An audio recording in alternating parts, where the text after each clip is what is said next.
The garage light flickered, casting eerie shadows across the concrete floor. Sarah Mitchell froze at the entrance, her nurse's instincts immediately registering something wrong. Her daughter, Lily, was huddled in the corner behind stacked storage boxes, arms wrapped tightly around her knees, tears streaming silently down her face. "Lily, baby, what are you doing out here? It's past midnight."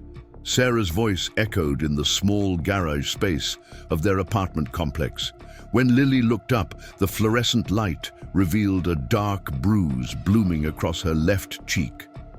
Time seemed to stop as Sarah's mind raced through possible explanations. A fall at school, an accident during play, but the haunted look in her daughter's eyes shattered those harmless scenarios instantly. "Sweetheart, what happened to your face?" Sarah moved forward slowly, the way she approached frightened children in the pediatric ward. Lily shrunk back, wincing as her back pressed against the concrete wall. It was that small grimace of pain that set alarm bells ringing through Sarah's mind. "Does your back hurt too, Lily? Please let me see." Before we jump back in, tell us where you're tuning in from, and if this story touches you, make sure you're subscribed, because tomorrow I've saved something extra special for you. Sarah Mitchell had perfected the art of functioning on minimal sleep. As a registered nurse working night shifts at Memorial General Hospital, she'd become accustomed to catching fragmented hours of rest between her professional responsibilities and raising Lily alone. Tonight had been particularly grueling. A multi-car accident had brought the emergency department to its breaking point, leaving Sarah emotionally drained by the time she clocked out at 11:30 p.m. The Oakwood Heights apartment complex was mostly dark as Sarah pulled into her designated spot. Most families were tucked away in their beds, preparing for another workday. The three-bedroom apartment on the third floor wasn't spacious, but Sarah had worked hard to make it feel like home for Lily. Between mortgage payments, school expenses, and the medical bills that remained from Lily's father's battle with cancer 3 years ago, there wasn't much left for luxuries. But they managed. Mrs. Henderson from apartment 3B was supposed to have watched Lily until 9 p.m. when Mr. Carson, their neighbor from 3D, would take over until Sarah returned home.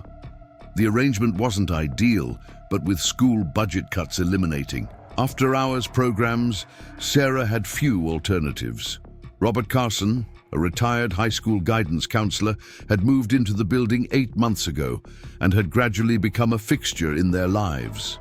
His grandfatherly demeanor and flexible schedule made him seem like a godsend to a single mother working unpredictable hours. "I love helping out," he'd insisted when Sarah had tried to pay him.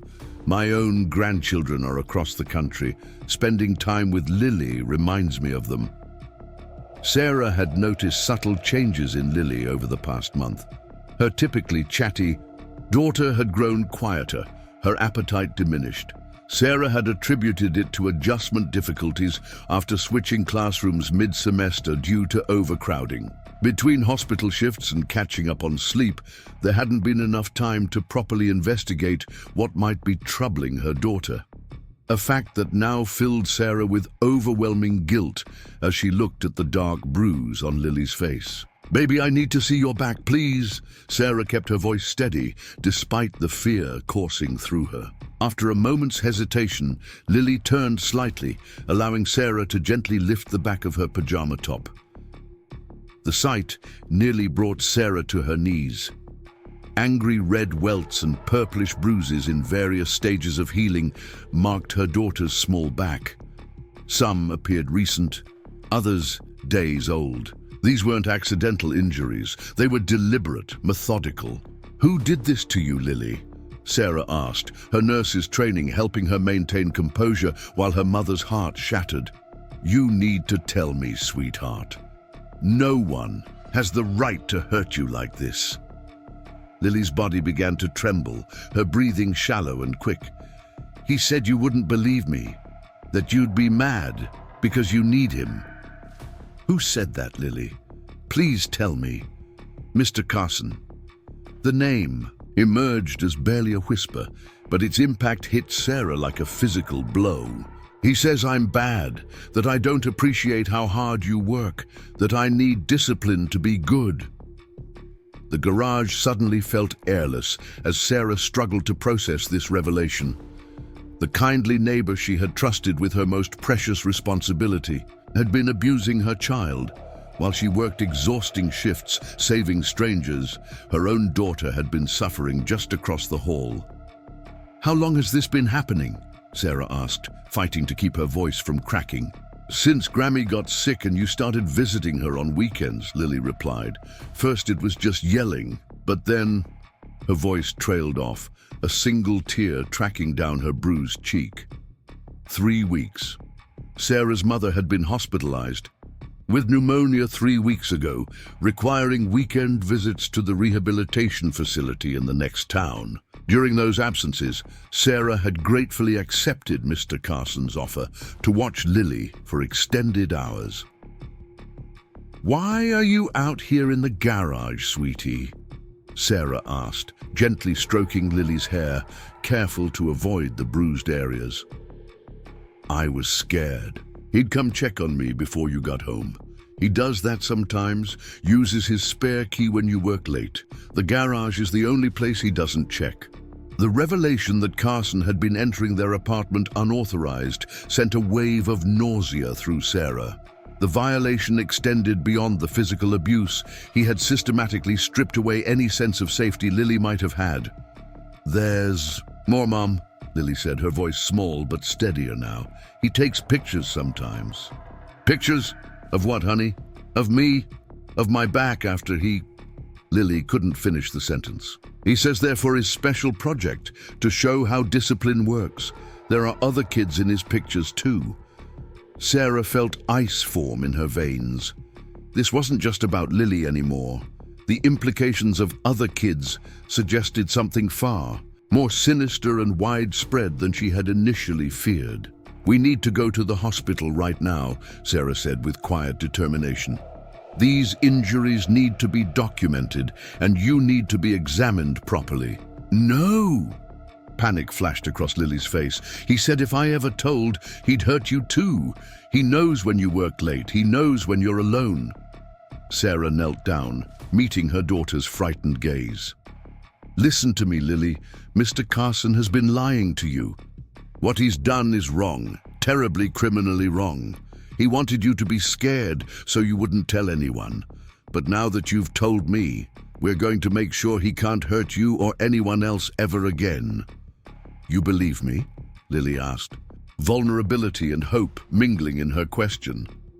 "I believe you completely," Sarah affirmed, "and I'm so sorry I didn't notice sooner. But I promise you this, from this moment forward, you will never face anything alone again." Sarah helped Lily to her feet, noticing how her daughter moved gingerly, favoring her injured back. As they walked toward their apartment, Sarah was acutely aware of apartment 3D across the hall. Behind that door lived a monster disguised as a kindly neighbor, a predator who had infiltrated their lives with calculated precision. "We're going to pack a few things, and then we're going straight to Memorial General," Sarah explained. "Dr. Patel will be on duty tonight. She's very gentle and kind."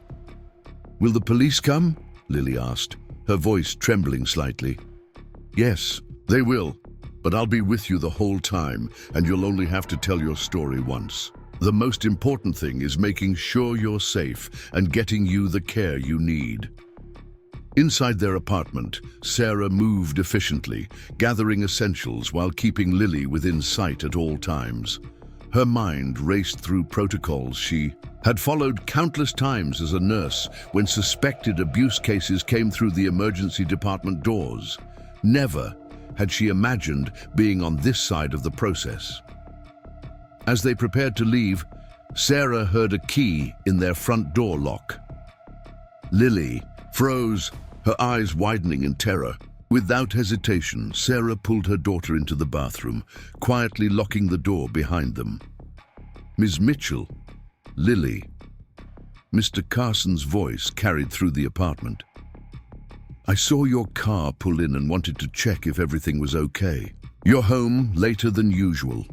Sarah placed a finger to her lips, signaling Lily to remain quiet. Through the bathroom door, they could hear Carson moving through their home with the familiarity of someone who had done so many times before. "That's strange," he muttered, his voice growing closer to the bathroom. "Lily, are you hiding again? You know how that upsets me." Sarah reached for her phone, quickly texting her colleague at the hospital. "Emergency, Robert Carson neighbor abusing Lily. He's in our app now. Call police to Oakwood Heights app 3C immediately." The doorknob to the bathroom rattled. "Lily, I know you're in there. Open this door right now, young lady." Sarah wrapped her arms protectively around Lily, whose entire body had begun to shake. "Mr. Carson," she called out, her voice remarkably steady despite her racing heart. "Lily and I are fine. I just got home from my shift and we're getting ready for bed. Thank you for checking, but we don't need anything tonight." There was a pause before Carson responded, his tone shifting to the Preparing and narrating this story took us a lot of time, so if you are enjoying it, subscribe to our channel. It means a lot to us. Now back to the story. Grandfatherly warmth that had once seemed so comforting. "Sarah, I'm glad you're home safe. The roads can be dangerous this late. Is Lily feeling all right? She seemed a bit under the weather earlier." "She's just tired. We both are. Good night, Mr. Carson." The silence that followed stretched for what felt like eternity before they heard his retreating footsteps and the apartment door closing. Sarah didn't move, unsure if Carson had actually left or was simply waiting silently in their living room. Her phone vibrated with a response from her colleague. "Police dispatched. ETA 5 minutes. Stay safe." Those 5 minutes were among the longest of Sarah's life. She held Lily close, whispering reassurances while listening intently for any sound from the apartment. When knocking came at their door, Sarah tensed until she heard the clear announcement, "Riverdale Police Department." Only then did she emerge from the bathroom, Lily clutched tightly to her side. Through the peephole, she confirmed the officer's identity before opening the door. "Ms. Mitchell?" the female officer asked, her hand resting cautiously near her holster. "We received a call about a possible intruder and child endangerment situation." "Yes, I'm Sarah Mitchell, and this is my daughter Lily. My neighbor, Robert Carson from apartment 3D, has been abusing my daughter. He was just in our apartment using a key I didn't know he had. We need to get Lily to Memorial General to document her injuries, and I'm concerned he may still be nearby." The officer's partner was already speaking into his radio, requesting additional units and confirming Carson's apartment number. The female officer knelt to Lily's level. "Hi, Lily. I'm Officer Rivera. You're being very brave. We're going to make sure you and your mom get to the hospital safely, okay?" Lily nodded silently, her hand gripping Sarah's with surprising strength. "Do you know if Mr. Carson is still in the building?" Officer Rivera asked Sarah. "I'm not sure. He said he was leaving, but I didn't actually see him go." "All right, we'll have officers check the premises. In the meantime, let's get you both to the hospital. We can take your statement there." Udim. As they were escorted to the police cruiser, Sarah scanned the dimly lit parking lot, half expecting to see Carson watching from the shadows. The reality that someone she had welcomed into their lives had systematically victimized her child was still struggling to take root in her consciousness. Each new revelation seemed more horrifying than the last. The drive to Memorial General Hospital was mercifully quick. Sarah felt a strange disconnect walking through the emergency department. Doors as a parent rather than a nurse. Her colleagues' expressions shifted from greeting to concern as they noticed Lily's visible bruise and the police escort. Dr. Aisha Patel, the pediatric emergency specialist who had mentored Sarah years ago, quickly took charge of Lily's case. "Exam room 4, she directed, her warm eyes conveying both professional determination and personal support to Sarah. "It's quieter there, and we can give Lily some privacy." As the examination proceeded, Sarah watched Dr. Patel document each injury with methodical precision. Photographs, measurements, estimated ages of bruises. Lily responded to the doctor's gentle questions with increasing confidence, the presence of Officer Rivera and her mother providing a safety net she hadn't felt in weeks. "Lily," Dr. Patel said after completing the physical examination, "you're being incredibly brave. The injuries to your back will heal completely with proper care. There won't even be scars." She glanced at Sarah before continuing. "But I know that sometimes hurts that we can't see can take longer to heal. That's why we have special doctors who help with those kinds of hurts too."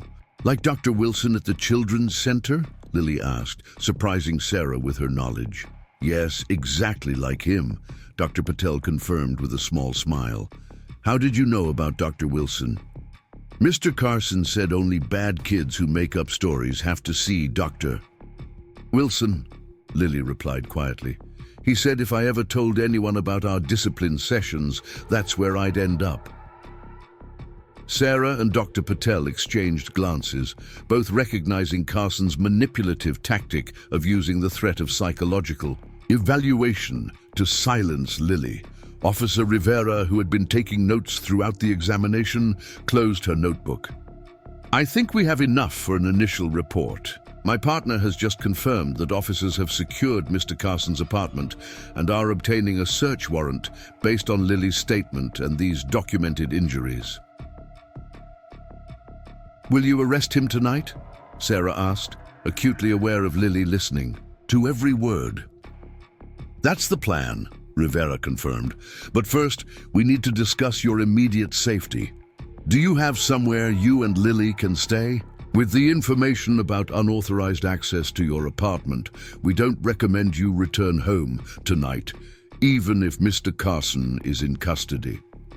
Sarah had been so focused on getting Lily medical attention that she hadn't thought about their next steps. Her mother was still in rehabilitation, and her few close friends lived in the same apartment complex, potentially connected to Carson in ways she couldn't yet know. "I can make some calls," Sarah began uncertainly, but was interrupted by Dr. Patel. "The hospital has a family room for situations like this," she offered.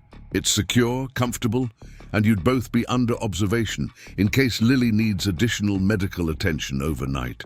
It would give you time to make arrangements tomorrow." Relief washed over Sarah. "That would be perfect, thank you." As Dr. Patel left to arrange the accommodations, Sarah's phone rang. The screen displayed Vanessa Mitchell, her sister, currently stationed at an army base 3 states away. "It's your Aunt Vanessa," Sarah told Lily, whose face brightened slightly for the first time that night. "Should we tell her what's happening?" Lily nodded, and Sarah answered the call, putting it on speaker. "Sarah, is everything okay?" Vanessa's voice was tense with concern. "I got the strangest message from the Red Cross saying there was a family emergency." "Red Cross? I didn't contact them," Sarah replied, confusion momentarily overriding her exhaustion. "Well, someone did. My commanding officer pulled me from training and told me to call home immediately, said it involved Lily." Sarah glanced at Officer Rivera, who was already making notes. "The timing is suspicious," the officer murmured. "Vanessa, something has happened," Sarah began carefully, aware of Lily listening. "We're at Memorial General. Lily is safe, but has been hurt. We're dealing with a situation involving our neighbor who's been watching her." There was a brief silence before Vanessa responded, her voice shifting to the focused efficiency Sarah recognized from her sister's years of military service. "I'm already approved for emergency leave. I can be there by tomorrow afternoon at the latest. Just tell me what you need." The promise of her aunt's imminent arrival brought tears to Lily's eyes. Vanessa had always been her special confidant, the fun aunt who taught her to climb trees and build forts when other adults were treating her like a fragile doll after her father's death. "Having you here would make a huge difference, Sarah," admitted, her own voice catching, especially for Lily. "Consider it done. I'll text you my flight details as soon as I have them. And Sarah, whatever's happened, we'll handle it together." As they ended the call, Officer Rivera commented, "The Red Cross message is concerning. We'll need to investigate how that was initiated since you didn't request it." "Could Mr. Carson have done that?" Sarah asked. "Possibly. It could be an attempt to discover your contingency plans or to track family connections. It's actually fortunate in this case, but it shows a level of manipulation that's troubling." A knock at the door preceded the entrance of a woman in business, attire despite the late hour. "Ms. Mitchell, I'm Teresa Guzman from Child Protective Services. I'd like to speak with you about Lily's care arrangements while we investigate this situation." Sarah's heart sank. As a nurse, she knew CPS involvement was standard protocol in abuse cases, but the implication that her fitness as a parent might be questioned felt like another violation. Officer Rivera interceded before Sarah could respond. "Ms. Guzman, I'd like to clarify that we're dealing with a case of neighbor abuse. Ms. Mitchell discovered the abuse tonight and immediately sought medical attention. Her sister, an Army staff sergeant, is already en route to provide additional family support." The CPS worker nodded, reviewing the preliminary report. "I see. In that case, I'll need to conduct a standard home assessment once it's cleared for return, but there's no indication of a need for alternative placement. The hospital's family room accommodation is appropriate for tonight, and we can reassess once your sister arrives, Ms. Mitchell." The small victory felt enormous to Sarah, who had been bracing for a battle to keep Lily with her. "Thank you," she managed, exhaustion beginning to overtake her now that the immediate crisis was being addressed. Dr. Patel returned with news that the family room was prepared. It has 2 proper beds, a private bathroom, and is in the secured wing. I've arranged for Lily to receive mild pain medication for her back, and a child psychiatrist will be available for consultation in the morning. As they settled into the family room, the hospital's hushed nighttime routine created a cocoon of relative calm. Lily, physically and emotionally drained, fell asleep almost immediately after taking her medication. Sarah sat beside her daughter's bed, gently stroking her hair, her mind racing despite her body's desperate need for rest. Her phone vibrated with a text from Officer Rivera. "Carson in custody. Search warrant being executed now. Will update in morning. Officer posted outside." Family room all night. The knowledge that Carson was in police custody provided some relief, but Sarah knew this was just the beginning of a long and difficult journey. Tomorrow would bring more questions, more official interviews, more decisions about their future. The apartment they had called home no longer felt safe. Lily's school routine would be disrupted. The neighbors who had seemed like a supportive community now represented unknown variables. Who had suspected? Who had ignored signs? Who else might have been involved? Sarah's gaze returned to Lily's sleeping form. The bruises on her cheek seemed more pronounced in the dim light, a visible reminder of what had happened beneath Sarah's notice. The guilt was overwhelming, but she pushed it aside for now. Guilt wouldn't help Lily heal. Action would. Tomorrow, she would begin the process of rebuilding their lives. With Vanessa's help, they would create a new, safe haven for Lily. They would connect with Dr. Wilson and other specialists who could help her daughter process the trauma. They would cooperate with the investigation to ensure Carson faced consequences, and most importantly, couldn't harm any other children. Sarah finally allowed her eyes to close, her hand still resting protectively on Lily's arm. Whatever challenges tomorrow brought, they would face them together. The system that had failed to protect Lily would now be redirected to help her heal. The mother who had trusted too easily would now become an advocate fierce enough to ensure her daughter's voice was heard. The night that had begun with a horrifying discovery would in time mark the first step toward recovery. Through the hospital window, the first faint light of dawn was beginning to break across the Riverdale skyline. A new day was coming, bringing with it the painful but necessary work of confronting the truth and beginning to heal. The hospital room gradually brightened as morning sunlight filtered through the blinds.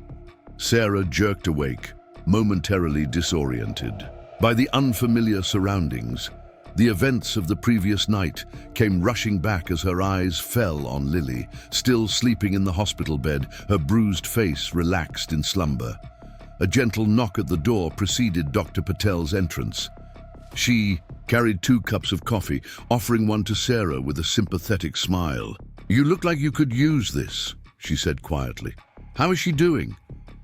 "She slept through the night," Sarah replied, accepting the coffee gratefully. "No nightmares, at least none that woke her. That's something, I suppose." Dr. Patel nodded, checking Lily's chart. "The pain medication helped. We'll want to continue that for a few days. The bruising on her back is significant." She hesitated before continuing. "Sarah, Detective Torres from Special Victims is here. She'd like to speak with you while Lily's still asleep." Sarah glanced at Lily, reluctant to leave her side even for a moment. "Can she come in here?" "Of course. I'll send her in and have one of our pediatric nurses sit with Lily in case she wakes up while you're talking." Minutes later, Detective Olivia Torres entered the room. Unlike the uniformed officers from the previous night, she wore a simple blazer over dark jeans, her badge clipped to her belt. Her expression was professionally neutral, but her dark eyes held compassion as she introduced herself. "Ms. Mitchell, I understand this has been a traumatic night for you and your daughter. I'm here to update you on the investigation and discuss next steps." They moved to the small sitting area by the window, far enough from Lily's bed to speak quietly without waking her. "We executed the search warrant on Mr. Carson's apartment last night," Torres began. "What we found confirms your daughter's account and suggests the situation is more complex than initially thought." Sarah's hands tightened around her. "Coffee cup. Complex how?" There was a hidden room in the apartment, accessed through a modified closet.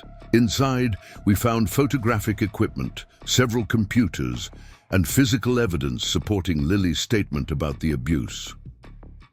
Torres paused, measuring her next words carefully. "We also found evidence that Lily wasn't the only child involved. There were photographs and records of other children, some from your building, others we haven't yet identified." The room seemed to tilt slightly as Sarah absorbed this information. "Other children? How many?"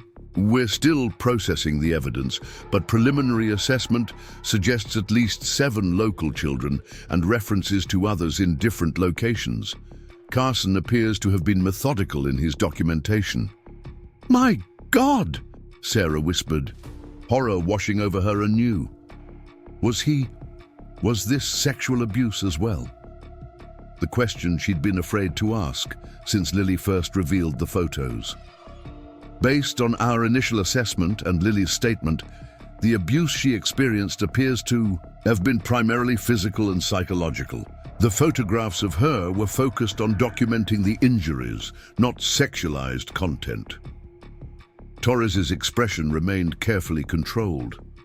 However, some of the material involving other children was different in nature. "We're still investigating the full scope." Relief mingled with renewed dread in Sarah's mind. While Lily had been spared that particular horror, other children apparently hadn't been. "There's more," Torres continued. "Carson's computers contained communications with other individuals. This wasn't isolated behavior. We believe he was part of a network that shared abuse imagery and potentially exchanged information about children." "A network?" Sarah repeated, the implications staggering. "Here in Riverdale?" "We're still tracing the connections, but it appears to extend beyond local boundaries. Some communications suggest interstate and possibly international connections." Torres leaned forward slightly. This is why Lily's testimony becomes even more important. She may have information that could help identify other perpetrators or victims. Sarah's protective instincts flared. She's 9 years old. She's already been through enough. "I understand completely," Torres assured her. "We would approach any interviews with the utmost sensitivity, with child psychologists present and using age-appropriate techniques. But the information she might provide could be crucial to protecting other children." Before Sarah could respond, her phone vibrated. A text from Vanessa. "Just landed. Rental car secured en route to hospital. ETA 30 minutes. "My sister's almost here," Sarah told Torres. "I'd like to wait until she arrives before making any decisions about Lily's involvement in the investigation." "Of course. Family support is important right now." Torres handed Sarah her card. "In the meantime, I wanted to discuss your living situation.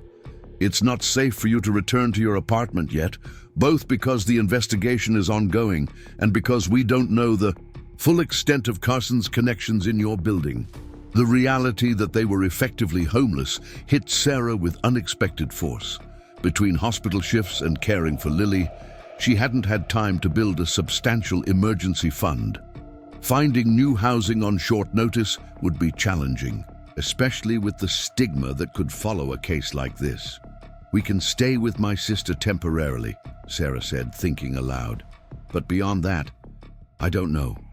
Our lives are here. Lily's school, my job." "There are resources available," Torres assured her.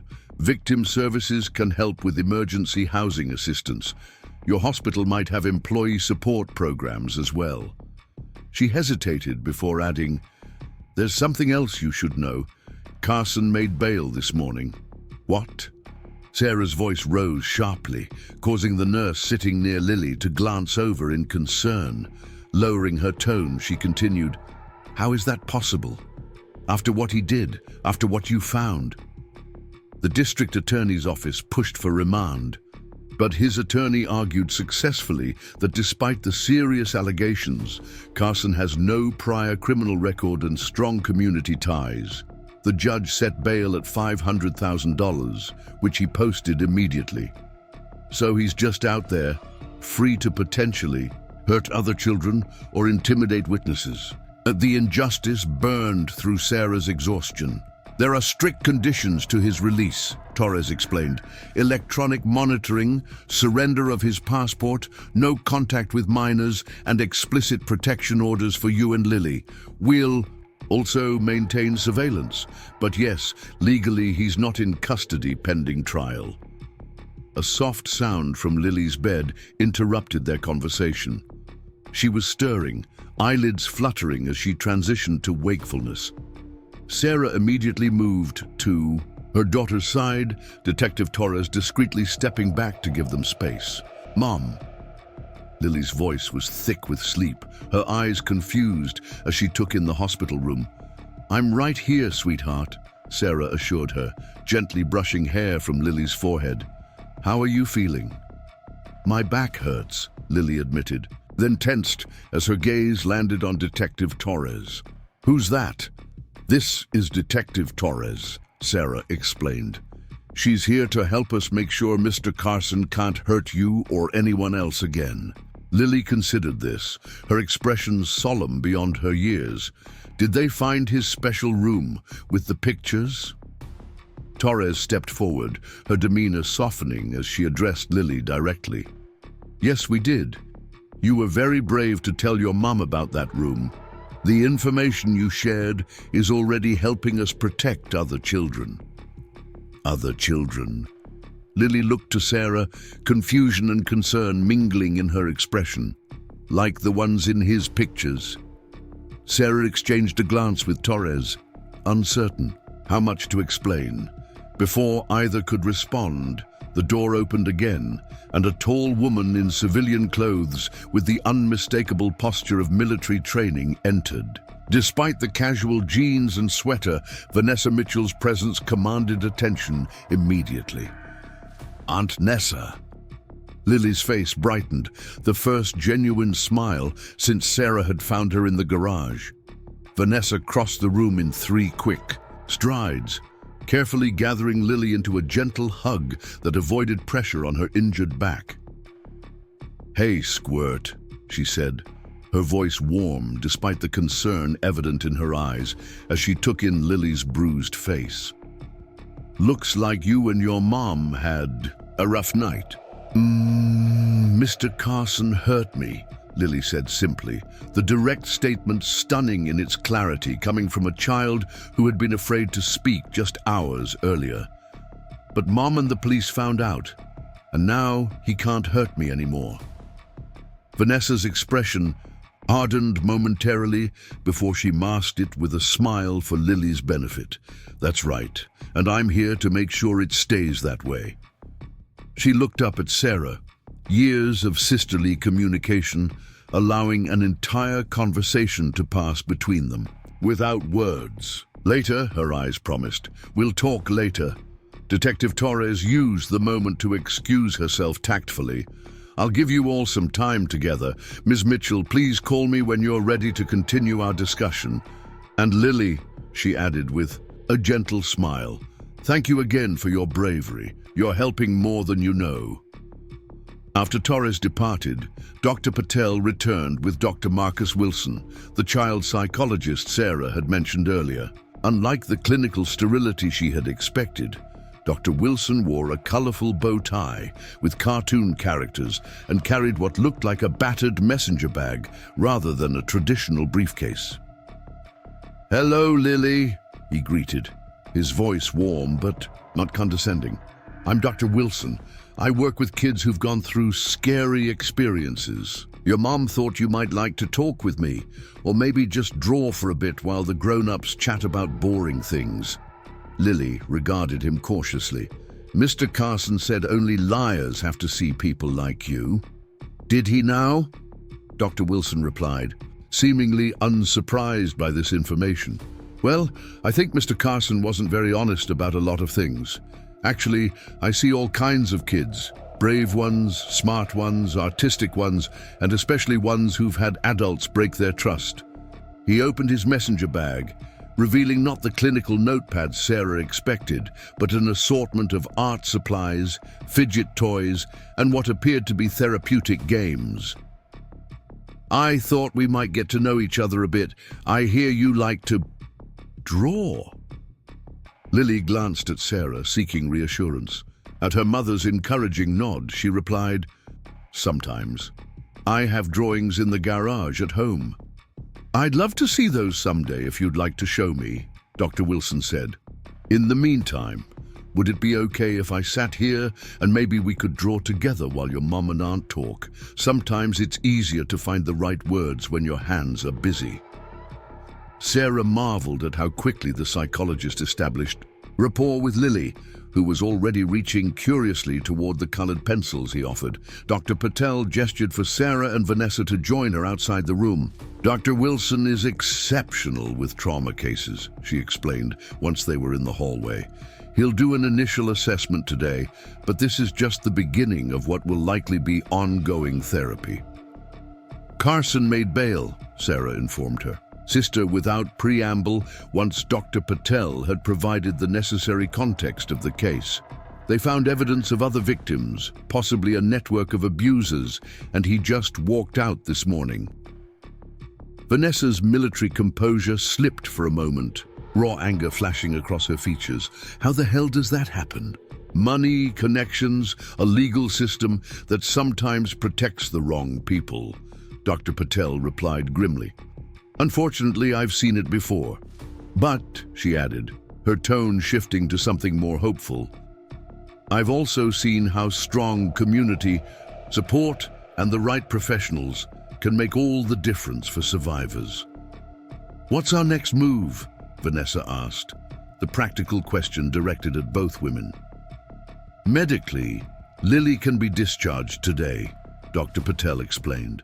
"Her injuries, while significant, don't require hospitalization. She'll need follow-up care and pain management, but physically, she'll heal completely in time." "And psychologically," Sarah asked, dreading the answer. That's harder to predict, Dr. Patel admitted. Trauma affects each child differently, but she has several factors in her favor. She disclosed relatively quickly.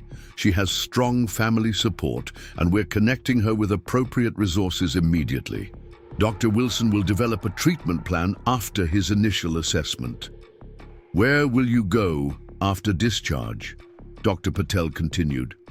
Detective Torres mentioned concerns about returning to your apartment. My sister has offered us her place. Temporarily, Sarah began, but Vanessa interrupted. Actually, I've been making calls since I landed.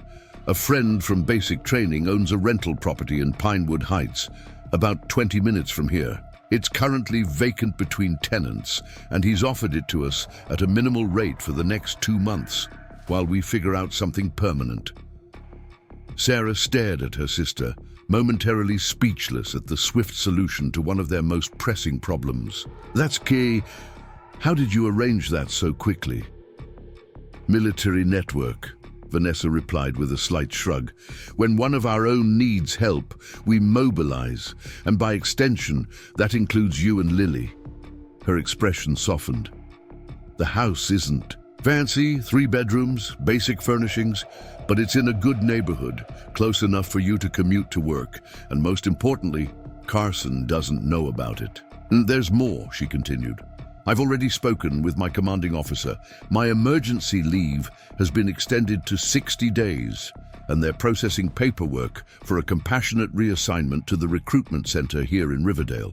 It's not guaranteed, but given the circumstances, they're expediting the request. The wave of relief that washed over Sarah was so powerful she had to lean against the wall for support. The immediate, practical problems that had seemed insurmountable just moments ago were being systematically addressed by her sister's efficiency.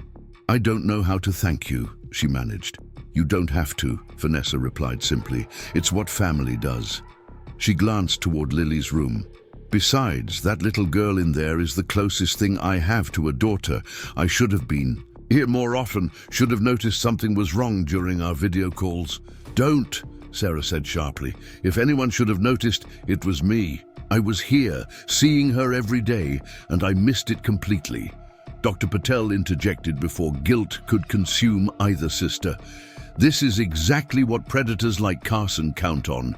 Family members blaming themselves instead of focusing that energy on healing and justice. The only person responsible for this abuse is Robert Carson. Sarah nodded, though the rational understanding didn't immediately ease the emotional burden. What about Lily's school? Her routine? I spoke with Detective Torres briefly before coming upstairs, Vanessa explained. Given that there may be other victims at Westside Elementary, and that Carson's potential network remains unidentified, she recommends keeping Lily home for at least a week while the investigation progresses. The school district has a home instruction program for children in crisis situations. The 3 women continued discussing logistics, medication schedules, therapy appointments, security precautions, until Dr. Wilson emerged from Lily's room, his expression thoughtful. How is she? Sarah asked immediately. Remarkably resilient considering what she's been through, he replied. She's processing what happened in stages, which is completely normal. Right now, she's most concerned about how her disclosure has affected you and what happens next in practical terms. Where you'll live, if she'll see her friends, whether her routine will change. Children often focus on concrete worries as a way of managing bigger, more abstract fears, Dr. Wilson continued. I'd recommend maintaining as much normalcy as possible within the constraints of keeping her safe. What about the police? Investigation? Sarah asked. They want her to help identify other potential victims or abusers. Dr. Wilson considered this carefully. I'd need to be present for any such interviews, and they should be limited in duration and scope. Lily shared something with me that might be relevant, though. He glanced toward the room, lowering his voice slightly. She mentioned a red-haired man who visited Carson occasionally. According to Lily, this man looked at Carson's pictures and talked about special camps for special children. Sarah felt her blood run cold. Did she meet this man? No. She overheard conversations and saw him once from her bedroom window when he was leaving Carson's apartment. She was very clear that Carson never allowed them to meet directly, saying she wasn't ready yet. The implication of those words, that Carson had been preparing Lily for something worse, hung in the air between them. "I'll relay this information to Detective Torres," Dr. Wilson said. "It could be significant for their investigation." The door to Lily's room opened, and the pediatric nurse, who had been monitoring her vital signs, emerged. "Lily's asking for her mom," she reported with a smile, "and she's hungry, which is a good sign." Sarah moved toward the room, then paused, looking back at her sister and the medical professionals who had become unexpected allies in this crisis. "I don't know how we're going to get through this," she admitted quietly. "One day at a time," Vanessa replied, moving to her side. "Sometimes 1 hour at a time, but not alone, Sarah, never alone." Inside the room, Lily sat propped against pillows, a drawing pad on her lap covered with colorful shapes that Sarah couldn't immediately interpret. When Lily saw her mother and aunt enter, she held up the drawing. "Dr. Wilson helped me make a feelings map," she explained, pointing to different colored sections. "The red parts are scared feelings, the blue parts are sad feelings, and the yellow parts are safe feelings." Sarah noticed that the yellow sections, while smaller than the others, were strategically placed around figures that clearly represented herself, Vanessa, and even Dr. Wilson and Detective Torres. "The yellow is getting bigger," Lily continued, her voice small but determined. "Dr. Wilson says that's what healing looks like. The safe feelings grow and take up more space over time." "He's absolutely right," Sarah agreed, sitting carefully on the edge of the bed.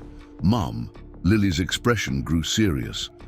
"Mr. Carson said there were other kids in his pictures. Are they okay?"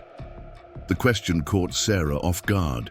Even in the midst of her own trauma, Lily's concern extended to others she had never met. It was both heartbreaking and profoundly moving. "The police are working very hard to find them and make sure they're safe," Sarah answered truthfully. "Detective Torres and her team are experts at helping kids who've been hurt, like they're helping me." Exactly like that. Lily considered this for a moment, then asked the question Sarah had been dreading since learning of Carson's release on bail. "Will I have to see Mr. Carson again?" Sarah and Vanessa exchanged glances. "Not if you don't want to," Sarah began. "Oh, carefully. There might be a trial where people talk about what happened, but there are special rules to protect children from having to see the person who hurt them." "But if I don't tell what happened, how will they know to help the other kids?" Lily's question held a wisdom beyond her years, cutting straight to the heart of the dilemma Sarah had been grappling with.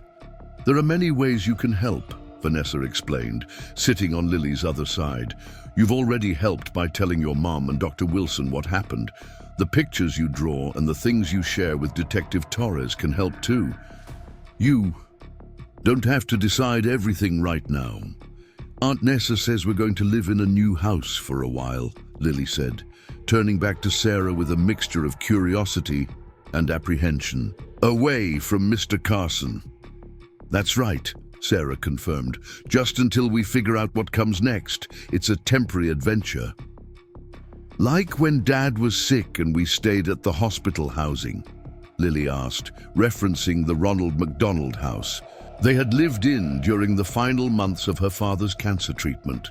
"Similar to that," Sarah agreed, surprised and touched that Lily had found her own framework for understanding their displacement.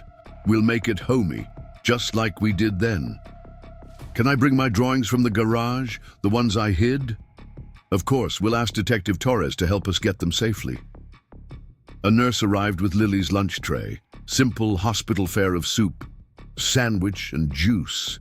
But to Sarah's relief, Lily began eating with far more appetite than she'd shown in recent weeks.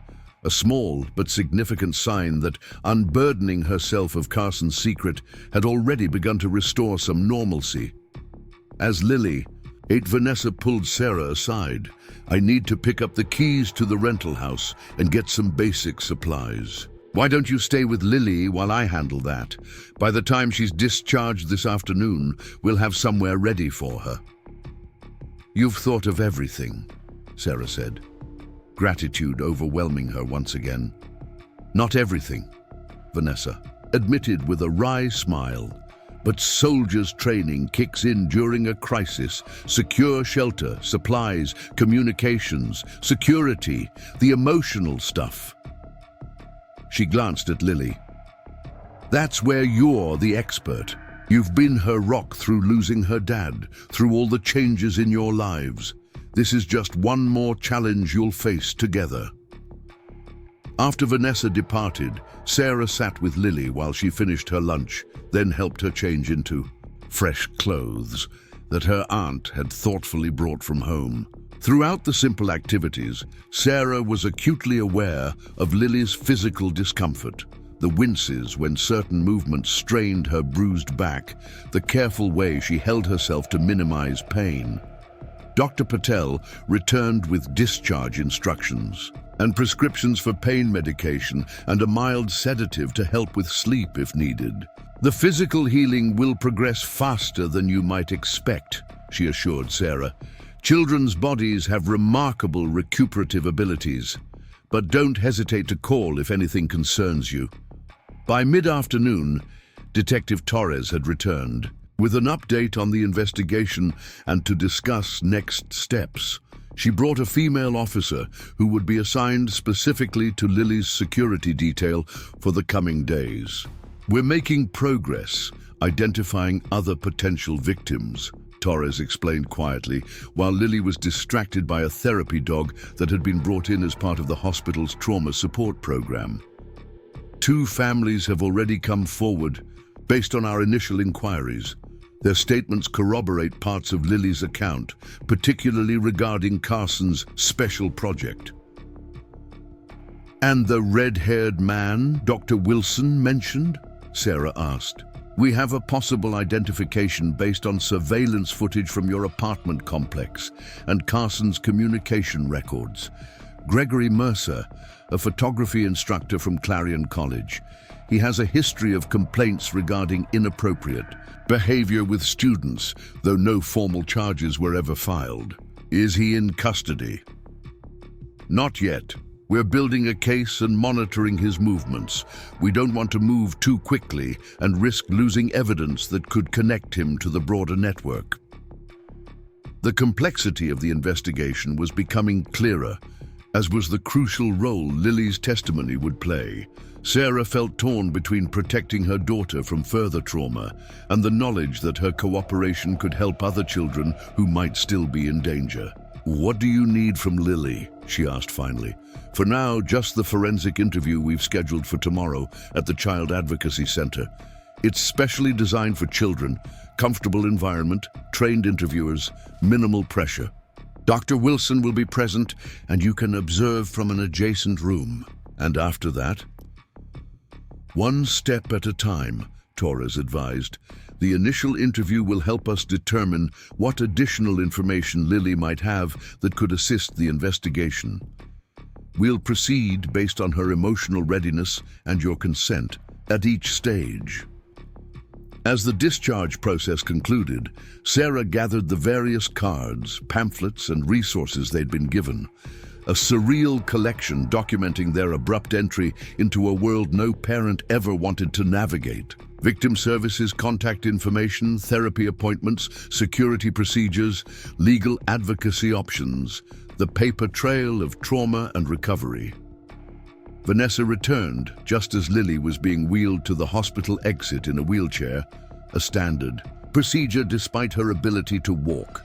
"The house is ready," she announced. "Basics are covered, beds made, fridge stocked, security system active." I've updated Detective Torres with the address and arranged for patrol checks. The hospital's automatic doors slid open, revealing a crisp fall afternoon. Lily squinted in the sunlight, her face turning upward to feel the warmth on her skin. The simple pleasure of fresh air and natural light seemed to momentarily lift the weight of the past 24 hours. As they settled into Vanessa's rental car, Sarah noticed Lily staring intently at the hospital entrance they'd just exited. "What is it, sweetheart?" she asked. "I was just thinking," Lily replied slowly, "about what Dr. Wilson said, about how brave kids aren't kids who aren't scared, but kids who do the right thing even when they are scared." "That's very true," Sarah agreed, wondering where Lily's thoughts were leading. "I'm still scared, Mom," Lily admitted, her voice small but steady. "But I think I want to help find the other kids, the ones in Mr. Carson's pictures. They must be scared too." The simple declaration, offered without prompting or pressure, brought tears to Sarah's eyes. Even in her own trauma, Lily's natural empathy remained intact, a core element of her personality that Carson had been unable to destroy despite his methodical abuse. "We'll talk about how you can help," Sarah promised. "But first, let's get you settled in our temporary home and focused on healing." As Vanessa drove them away from the hospital toward their temporary sanctuary, Sarah watched the familiar landmarks of Riverdale pass by her window. The city that had been home for nearly a decade now felt altered, its familiar geography overlaid with a new awareness of hidden dangers. Yet alongside that unsettling transformation came another realization. This same community contained people like Detective Torres, Dr. Wilson, Dr. Patel, and others who dedicated their lives to healing, protecting, and seeking justice. For every Robert Carson, there were dozens working to counter the damage such predators inflicted. In the seat beside her, Lily had fallen into a light doze, the emotional and physical toll of the past day finally catching up with her. Her face in repose looked younger, more vulnerable, the bruise on her cheek a stark reminder of what she had endured in silence for weeks. "She's going to be okay," Vanessa said quietly, catching Sarah's gaze in the rearview mirror. "Not immediately, not completely, but eventually. She has something Carson couldn't take, no matter how hard he tried." "What's that?" Sarah asked. "You," Vanessa replied simply. "And now a whole network of people committed to helping her heal and grow beyond this." As the car turned onto the tree-lined street of their temporary home, Sarah allowed herself to believe, just for a moment, that her sister might be right. The road ahead would be difficult, filled with legal proceedings, therapy sessions, nightmares, and adjustments. But they would travel it together, one day at a time, reclaiming what Carson had tried to steal, their sense of safety, their trust in others, and most importantly, Lily's childhood. The rental house came into view, a modest ranch-style home, with a small front yard and bright blue door. Nothing special by most standards, but in this moment it represented something precious, a starting point for their journey toward healing. "We're here," Vanessa announced as she pulled into the driveway. Lily stirred, blinking sleepily as she took in their new surroundings. "Is this our adventure house?" she asked. "Yes," Sarah confirmed, finding a genuine smile despite everything. "This is where our new story begins." The rental house on Pinewood Drive gradually took on signs of life over the next 24 hours. Vanessa had arranged for essential furniture, beds, a dining table, a comfortable sofa. But the walls remained bare, the shelves empty of the personal items that transform a house into a home. Sarah found herself oddly grateful for the neutrality of the space, as though its blank canvas offered Lily a respite from the emotional weight of their apartment. Detective Torres arrived promptly at 9 the next morning, as scheduled, to transport them to the Child Advocacy Center for Lily's formal interview. The building itself defied Sarah's expectations. Rather than the institutional government architecture she'd anticipated, the center occupied a converted Victorian home with a welcoming front porch and colorful garden. Inside, the waiting area featured comfortable furniture, cheerful artwork, and a play corner stocked with books and toys. "We try to make this as non-threatening as possible," Torres explained as they checked in at the reception desk. "Everything here is designed with the child's comfort in mind."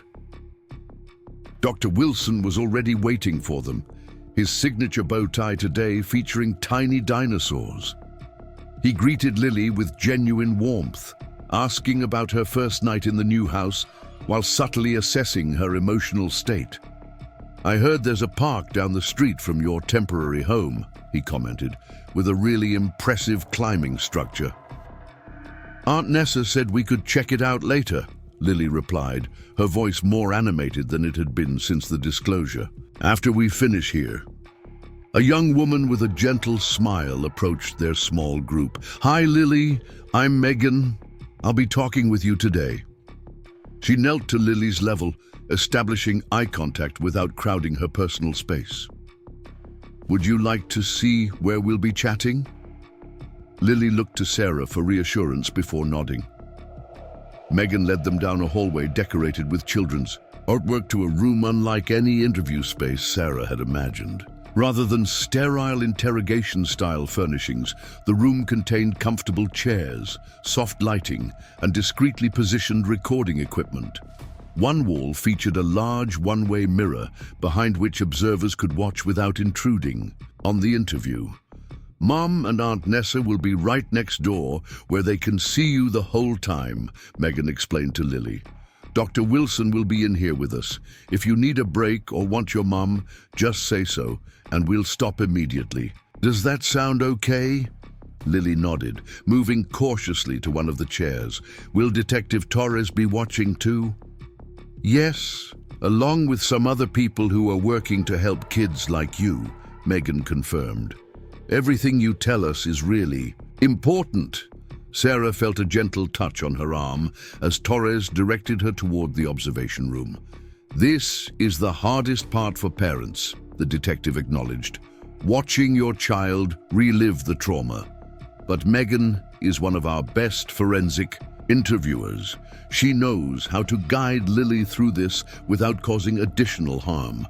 The observation room contained several chairs facing the one-way mirror, a small table with water and tissues, and recording equipment monitoring the interview. Already seated were two individuals Torres introduced as Assistant District Attorney, James Feldman and Dr. Lisa Chen, a psychiatrist specializing in childhood trauma who would provide an expert assessment. "The recording from today's session may be used as evidence," Torres explained, as they settled into their chairs. "This approach means Lily might not have to testify in person if the case goes to trial. If, not when," Sarah noted. The subtle distinction registered as Torres's acknowledgement that despite the evidence they'd uncovered, there were no guarantees in the criminal justice system. On the other side of the glass, Megan began with simple questions about Lily's age, school, and interests, establishing rapport before gradually steering the conversation toward the events that had brought them here. Dr. Wilson sat slightly apart, present, but allowing Megan to lead the interview. "Lily, do you understand why you're here today?" Megan asked once initial rapport had been established. "To talk about Mr. Carson," Lily replied, "and what he did to me." "That's right. And before we start, I want you to know that nothing that happened was your fault. Mr. Carson was the grown-up, and grown-ups are supposed to keep children safe, not hurt them." Lily nodded, her fingers fidgeting with the hem of her shirt. "That's what Mom and Dr. Wilson said too. They're absolutely right. Can you tell me how you first met Mr. Carson?" Over the next hour, Lily recounted her experiences with a clarity that both impressed and devastated Sarah. She described the gradual escalation from verbal criticism to physical punishment, the isolation from friends and activities, the threats to hurt Sarah if Lily disclosed the abuse. Throughout her account, Megan asked clarifying questions with remarkable sensitivity, validating Lily's responses without leading her. "Can you tell me about the pictures Mr. Carson took?" Megan asked. When they reached this part of Lily's narrative, Lily's hands stilled in her lap. "He said they were to document my discipline, to show my progress." Her voice grew quieter. "He made me take off my shirt so he could photograph my back after the punishment." "Were there other kinds of pictures?" "No, not of me." Lily's gaze drifted toward the mirror, as though seeking her mother's presence. "But he had pictures of other kids on his computer. Sometimes he would show me and say that's what happened to children who didn't learn their lessons." In the observation room, Ada Feldman leaned forward slightly. "This correlates with what we found on his devices," he murmured to Torres. "She's an extremely credible witness." "Did Mr. Carson ever have visitors to his apartment when you were there?" Megan continued, following the pre-established interview protocol. "Sometimes, not often." Lily paused, considering. "There was a red-haired man who came twice. They argued the second time." "Do you remember what they argued about?" "Me. The red-haired man said I was ready, but Mr. Carson said I wasn't." Lily's brow furrowed in concentration. "Ready for camp, I think. Something about a special camp for special children." Sarah felt her blood run cold at the implication. Beside her, Torres was making notes, her expression grim. "Did Mr. Carson ever take you anywhere besides his apartment or your home?" Lily shook her head. "He wanted to. He talked about a trip we would take someday, when I had learned all my lessons, a place with other children like me who needed special guidance." The interview continued, with Megan skillfully guiding Lily through her recollections while remaining attentive to signs of emotional distress. When Lily began to show fatigue, Megan smoothly transitioned to less threatening topics before concluding the session. "You've been incredibly helpful today, Lily," she said. "Is there anything else you think we should know? Anything we haven't asked about?" Lily was quiet for a moment, then said, "Mr. Carson has a special closet behind his bookshelf. That's where he keeps the important pictures, the ones he doesn't want anyone to find." In the observation room, Sarah watched Torres and Feldman exchange significant glances. This detail had already been confirmed by the search warrant findings, but Lily's independent mention of it added weight to her testimony. "Thank you for telling us about that," Megan responded. "That's very important information." When the interview concluded, Dr. Wilson accompanied Lily to a play area where she could decompress while the adults conferred. In the observation room, Dr. Chen was the first to speak. "Lily's account is remarkably consistent and developmentally appropriate," she noted. "There's no evidence of coaching or confabulation. The emotional responses align with the content of her disclosure, and she distinguishes clearly between direct experiences and things she observed or overheard." Ada Feldman nodded, reviewing his notes. The details about the hidden storage area and the special camp references are particularly significant. They connect Carson to the broader trafficking network we're investigating. "Trafficking," Sarah repeated, the word like a blow to her solar plexus. "You think that's what this was leading to?" Torres exchanged a glance with Feldman before responding. "The evidence suggests Carson was what we call a groomer, someone who identifies, isolates, and prepares children for exploitation by others. The physical abuse, the photography, the systematic breaking down of boundaries, these are classic techniques." The special camp Lily mentioned aligns with language we've seen in communications between Carson and other suspects. Feldman added, "We believe it refers to locations where children are taken for more intensive exploitation."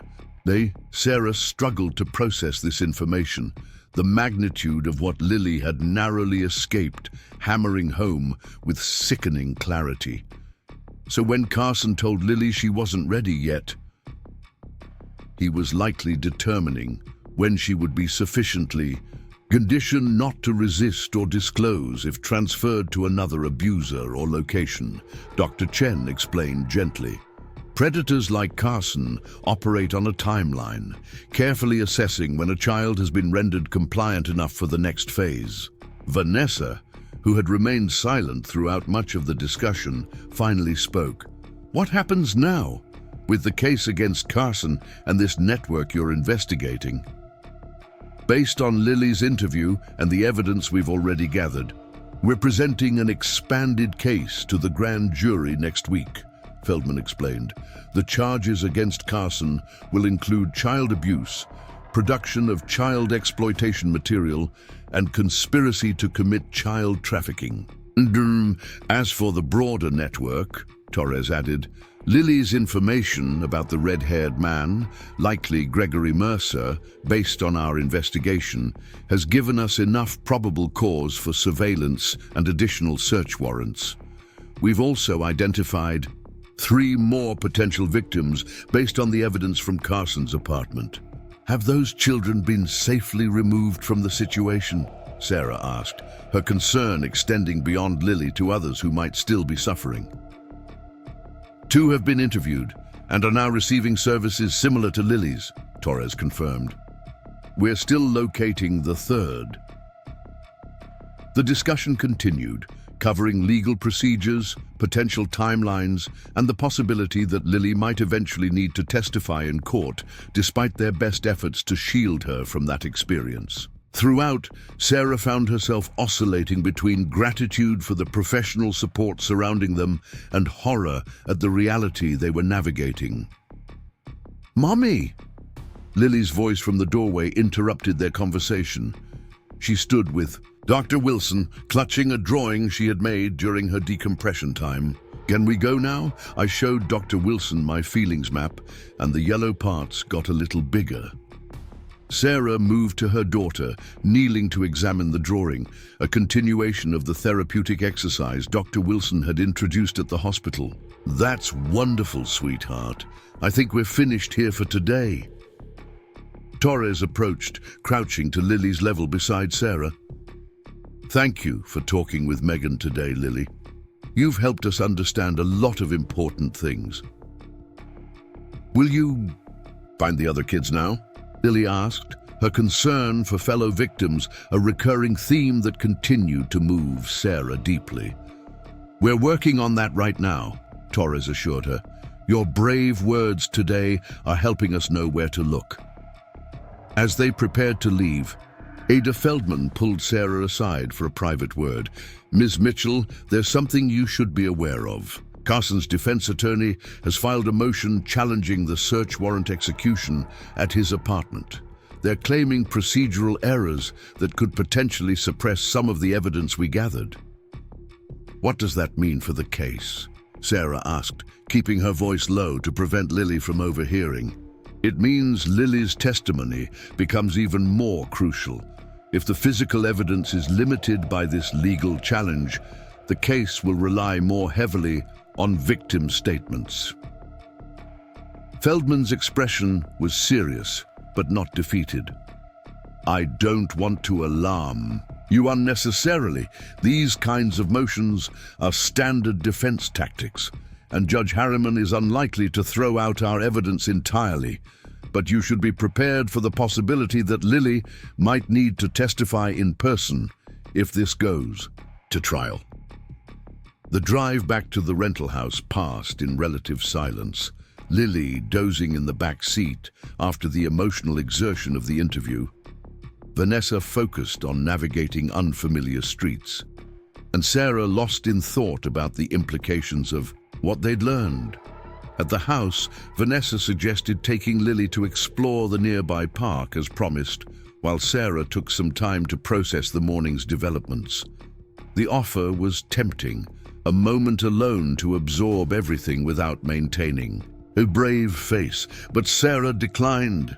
"I need to be part of rebuilding normal moments," she explained. "I've missed too many already." The park was modest but well-maintained, with play equipment, walking paths, and a small pond where ducks glided serenely across the surface. Watching Lily cautiously approach the playground, Sarah was struck by how ordinary the scene appeared. To casual observers, a family outing on a pleasant afternoon, nothing to suggest the trauma they were processing. "She's holding back," Vanessa observed quietly as Lily hesitated at the base of a climbing structure, watching other children scramble up with unconscious ease. Physically and emotionally, like she's not sure what's allowed anymore. Sarah nodded, recognizing the tentative quality in Lily's movements. Carson systematically eliminated her sense of autonomy. Dr. Wilson says rebuilding that is as important as addressing the trauma itself. "Go on, join her," Vanessa encouraged. "Show her it's okay to play, to take up space, to be a kid again." Sarah approached the playground, calling to Lily with deliberate cheerfulness. "Race you to the swings." The surprise on Lily's face quickly gave way to a hesitant smile as she accepted the invitation. Their race was gentle, mindful of Lily's healing back, but the simple act of playing together felt like a small victory against Carson's lingering influence. As Sarah pushed Lily on the swing, the repetitive motion seemed to create a meditative space where conversation could flow more naturally than in the formal interview setting. "Was it hard?" Sarah asked, "talking to Megan about everything?" Lily considered this, her legs pumping slightly to maintain the swing's momentum. "Kind of. But also not as scary as I thought. She didn't get mad or sad like I worried people would." "Why did you think people would be mad?" "Mr. Carson said they would be, that no one would believe me, and if they did, they'd be angry that I caused trouble." She looked back at Sarah, the swing slowing. "But you weren't mad, and Detective Torres wasn't mad. They were just sad that I got hurt." "That's exactly right," Sarah confirmed. "The only person who did anything wrong was Mr. Carson. The only person anyone is mad at is him." Lily's swing came to a complete stop. "Mom, is Mr. Carson in jail now?" The question Sarah had been dreading. "Not right now, sweetheart. He's waiting for his trial, but there are special rules he has to follow, and police officers checking that he follows them." Lily absorbed this information, her expression thoughtful rather than fearful. "Where is he staying, if not in jail?" "I'm not sure," Sarah admitted, "but not anywhere near us, and he's not allowed to contact you or come anywhere close to you. Detective Torres made sure of that."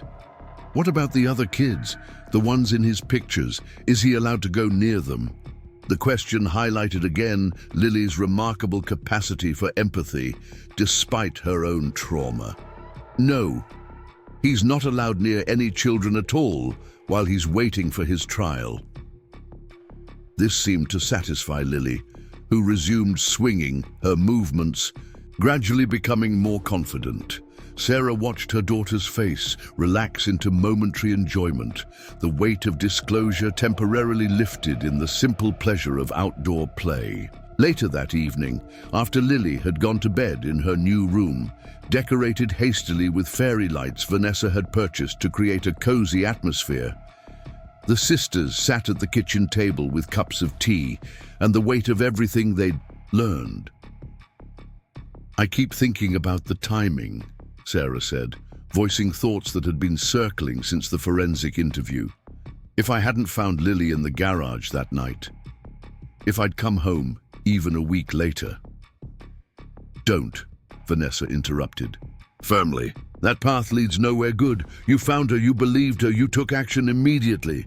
Focus on that." "But the special camp, Vanessa. What Torres and Feldman were suggesting, that Carson was preparing her for trafficking. Sarah couldn't complete the thought, the horror of it catching in her throat. But he didn't succeed, Vanessa reminded her. And now, because of Lily's courage and your response, they have a chance to shut down whatever operation he was part of before more children can be harmed. Sarah's phone buzzed with a text from Detective Torres. New development. Can I call? With Vanessa listening on speaker, Torres explained that based on information from Lily's interview and evidence from Carson's devices, they had executed another search warrant, this time at Gregory Mercer's residence. We found substantial evidence connecting him not only to Carson, but to at least 3 other suspected groomers in the Tri-County area, Torres reported. More concerning, we discovered travel documentation and communications regarding what they referred to as Camp Evergreen, a property in the mountains about 2 hours from here. The special camp Lily mentioned, Sarah realized. Exactly. We're coordinating with federal authorities for a search warrant of that location. Based on the communications we've recovered, we believe multiple children may have been taken there over the past year. For what purpose? Vanessa asked, though her expression suggested she already anticipated the answer. Torres's voice remained professional despite the disturbing content. The evidence suggests it's a location where children who have been sufficiently prepared by groomers like Carson are introduced to other members of the network for exploitation. The isolation allows them to operate without scrutiny. Has Mercer been arrested? Sarah asked. Yes, this afternoon. Unlike Carson, he's being held without bail due to flight risk. We found packed bags and one-way tickets to a non-extradition country. The conversation continued, with Torres providing as much information as she could share about the expanding investigation while preparing Sarah for what might come next. More detailed questioning about Carson's routines and associations, possible media attention as the case developed, and the continued importance of maintaining security protocols around Lily. We believe we've identified most of the local network, Torres concluded, but these operations often have connections we don't initially discover. Until we're certain of the full scope, the protective measures should remain in place. After the call ended, Vanessa voiced what Sarah had been thinking. This is bigger than we imagined. And Lily was almost part of it, Sarah added, the reality hitting her anew with each revelation. A sound from the hallway drew their attention. Lily stood in the doorway to her bedroom, clutching the stuffed rabbit Vanessa had bought her, as a welcome gift for the new house. Lily, Sarah began, concerned about how much her daughter might have overheard. What are you doing up, sweetheart? I had a dream, Lily said, approaching the table cautiously, about Mr. Carson and the red-haired man. They were arguing again, but this time they were looking for me and couldn't find me. Sarah opened her arms, and Lily climbed into her lap, mindful of her healing injuries. That sounds scary, but it was just a dream. They can't find you here. You're safe with us. In my dream, they were mad because I told. Lily's voice was small but steady. But then Detective Torres came with a lot of police officers, and the red-haired man couldn't get away. Vanessa exchanged a significant glance with Sarah over Lily's head. The dream paralleled reality in ways Lily couldn't consciously know. Sometimes our dreams help us make sense of scary things, Sarah explained. Your brain is trying to process everything that's happened, and dreams are part of that. Detective Torres did find the red-haired man today, Vanessa added, deciding that simplified truth was better than concealment, just like in your dream, and he can't hurt anyone now. Lily absorbed this information, visibly processing its significance. What about the camp? Did they find that too? Again, the sisters exchanged glances, wondering how much Lily had overheard of their conversation with Torres. They're looking for it right now, Sarah said carefully. The information you shared today helped them know where to look. Lily nodded, seemingly satisfied with this answer. "Can I sleep in your room tonight, Mum? Just for tonight?" "Of course you can," Sarah agreed immediately. "Let's get your rabbit and pillow." As they settled into the unfamiliar master bedroom of their temporary home, Lily curled against Sarah's side in a way she hadn't sought since early childhood. The physical closeness felt like both regression and progress, a return to the unguarded trust of earlier years, but also a step forward in Lily's healing journey as she actively sought comfort rather than withdrawing into silence. "Mom," Lily whispered in the darkness, "when is Aunt Nessa going back to the army?" "Not for a while," Sarah assured her. "She's arranged to stay with us until things settle down." "Good." Lily was quiet for a moment before adding, "I think the yellow parts on my feelings map will get bigger, faster with both of you here." Sarah pressed a gentle kiss to her daughter's forehead. "I think so too, sweetheart, and soon those yellow parts will take up the whole map." As Lily's breathing deepened into sleep, Sarah remained awake, contemplating the developments of the day. The investigation was expanding beyond anything she had anticipated, revealing a coordinated network of predators that had been operating undetected in their community. The thought that Lily had been targeted as part of this larger scheme was almost unbearable, yet Sarah forced herself to confront it directly. Understanding the true scope of what Carson had planned was crucial to ensuring Lily received appropriate support. The abuse she had experienced was horrific in itself, but the knowledge that it was potentially a prelude to trafficking added layers of complexity to her recovery needs. Dr. Wilson would need to know to incorporate this understanding into Lily's therapy without unnecessarily frightening her with details she wasn't ready to process. Sarah's phone illuminated with another text from Torres. "Search warrant for Camp Evergreen approved. Operations scheduled for dawn. Will update when complete." The simple message carried profound implications. Somewhere in the mountains, law enforcement officers were preparing to raid a facility where children may have been exploited in ways Sarah could barely bring herself to contemplate. Children who, like Lily, had families who loved them, who had been systematically separated from their support systems by predators like Carson. Beside her, Lily stirred slightly in her sleep, mumbling something incoherent before settling again. Sarah watched her daughter's face in the dim light filtering through unfamiliar curtains, the bruise on her cheek now fading to yellowish green, the tension that had become a permanent feature of her expression gradually easing in slumber. They had a long road ahead: therapy sessions, legal proceedings, rebuilding trust, establishing new routines in a new home. The terrain would be challenging, with setbacks and difficult days inevitable. But looking at Lily now, Sarah allowed herself to believe what Vanessa had said at the hospital, that healing was possible, that with the right support and time, Lily would reclaim what Carson had tried to steal from her. Tomorrow would bring new developments in the investigation, new adjustments to their temporary life, new challenges to navigate. But for tonight, in this quiet moment, with Lily breathing peacefully beside her, Sarah permitted herself to focus solely on the present, on the simple, profound gift that her daughter was here, safe, and beginning the journey toward recovery. Outside their window, stars punctuated the unfamiliar skyline of their temporary neighborhood. Sarah remembered how, when Lily was younger, they would make wishes on the first star they spotted each night. Perhaps it was time to revive that tradition, to reclaim small rituals that connected them to happier times while building a bridge to whatever new normal awaited them. "I wish for healing," Sarah whispered to the night sky. "For Lily, for the other children, for all of us."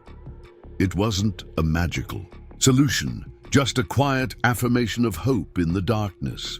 But as Sarah finally allowed her own exhaustion to pull her towards sleep, it felt like enough for now, a small yellow spot on her own internal feelings map, gradually expanding with each step they took together on this unexpected journey. 6 weeks had passed since the night Sarah found Lily in the garage. Autumn had given way to early winter, frost patterns decorating the windows of their rental house each morning. The temporary home had gradually accumulated touches of personalization. Lily's artwork on the refrigerator, family photos rescued from the apartment, a small Christmas tree in the corner of the living room that Vanessa had insisted on setting, up to mark our first holiday in the new place. Sarah stood at the kitchen counter, preparing lunch while watching through the window as Lily and her new friend Jason played in the backyard. The children had met at a support group for young trauma survivors, their shared experiences creating an immediate bond that transcended the need for explanations or pretense. Detective Torres's operation at Camp Evergreen had resulted in 5 arrests and the recovery of 3 children who had been held at the isolated mountain property. The subsequent investigation had uncovered connections to similar operations in 2 neighboring states, leading to federal involvement and additional arrests. Gregory Mercer, the red-haired man from Lily's testimony, was facing multiple federal charges that would likely keep him imprisoned for decades. The doorbell interrupted Sarah's thoughts. Through the peephole, she recognized Adia Feldman standing on the porch, his expression serious but not alarming. Since their temporary relocation, all visitors were required to schedule appointments in advance, part of the security protocols still in place, despite the diminishing threat as more members of Carson's network were apprehended. "Mr. Feldman," Sarah greeted him after confirming his identity, "we weren't expecting you today." "I apologize for the unscheduled visit, Ms. Mitchell," he replied, "but I have developments in the case that I wanted to discuss in person rather than over the phone." Sarah invited him in, calling through the back door for Vanessa to continue watching the children while she spoke with their visitor. In the living room, Feldman declined the offered coffee, seeming eager to deliver his news. "The district attorney has authorized me to present a plea offer to Robert Carson," he began without preamble. Sarah tensed, prepared for disappointing news about reduced charges or minimal sentencing.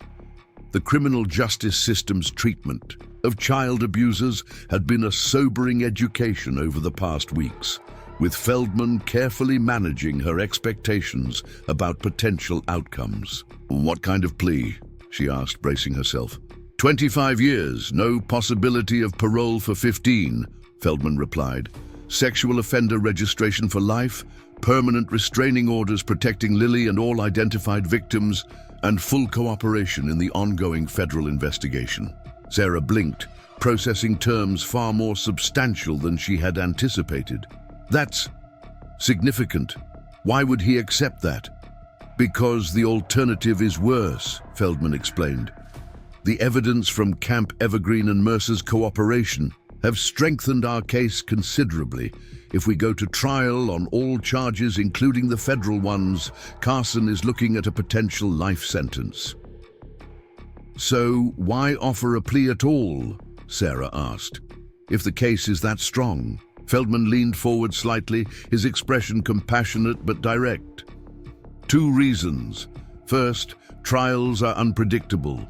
Juries can be swayed by skilled defense attorneys, evidence can be suppressed on technicalities, witnesses can falter under cross-examination. Even with a strong case, there's always risk." "And the second reason?" "Lily," he said simply. "A plea means she doesn't have to testify in court, doesn't have to face Carson or be subjected to cross-examination by his attorney, doesn't have to relive her trauma in a public setting." Sarah absorbed this. The protection of her daughter from further trauma weighed against the satisfaction of seeing Carson receive the maximum possible punishment. What does Detective Torres think? She supports the plea offer. Her primary concern has always been shutting down the entire network, and Carson's cooperation would accelerate that process. Feldman paused. "But ultimately, while I don't Legally need your approval for the plea offer. I wanted your input.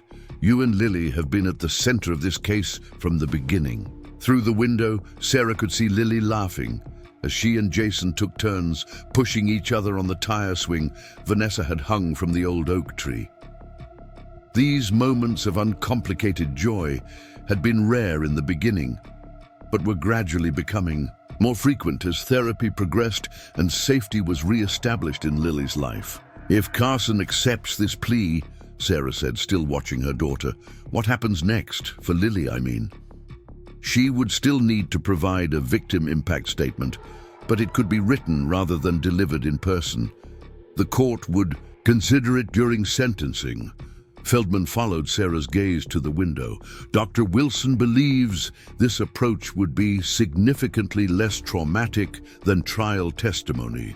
Sarah nodded, having come to trust the child psychologist's assessments over the weeks of Lily's intensive therapy. And the other children? The ones from Camp Evergreen and the ones identified from Carson's records. The same arrangement would apply to them. Written statements, no in-person testimony, unless their families specifically choose that option. The decision crystallized in Sarah's mind with surprising clarity. The plea wasn't about showing mercy to Carson, 25 years was hardly lenient, but about prioritizing the healing of the children he had harmed over the potential satisfaction of a marginally longer sentence. Make the offer, she said firmly. If it spares Lily and the other children from facing him in court, it's the right decision. Feldman nodded, seeming relieved by her response. Carson's attorney has already indicated they're receptive to negotiation. I believe we'll have an answer within days. As he prepared to leave, Feldman paused at the door. There's one more thing you should know. The media has gotten wind of the Camp Evergreen raid and the larger investigation. While we've kept Lily's identity protected, there will likely be increased coverage of the case in the coming weeks. How should we handle that? Sarah asked, immediately concerned about the potential impact on Lily's recovery. Detective Torres suggests limiting Lily's media exposure as much as possible. Dr. Wilson can help prepare her for what she might hear or see, and the Victim Services Coordinator can arrange for a media liaison if necessary. He offered a reassuring smile. You've navigated the hardest parts already, Ms. Mitchell. This is just one more challenge in the process. After Feldman's departure, Sarah joined Vanessa in the backyard, watching as Lily and Jason constructed an elaborate fort from fallen branches, their faces flushed with exertion and creative excitement. Feldman offered Carson a plea deal, Sarah explained quietly, summarizing the conversation while keeping her voice below the children's hearing. Vanessa considered this, her military training evident in her practical assessment. 25 years is substantial, especially with the mandatory minimum before parole. Lily would be in her 30s before he'd even be eligible for release. It feels strange, Sarah admitted. Part of me wants him to face the maximum possible punishment, to sit through a trial and have every detail of what he did exposed publicly. But the rest of me wants to protect Lily from having to relive it all on the witness stand, Vanessa finished. That's not strange, Sarah. It's being a good mother. Their conversation was interrupted as Lily ran over, breathless with excitement. Mom, we built a lookout tower with a secret password and everything. Come see! Sarah allowed herself to be led to the impressive structure of branches, leaves, and repurposed garden supplies, exclaiming appropriately over each ingenious feature.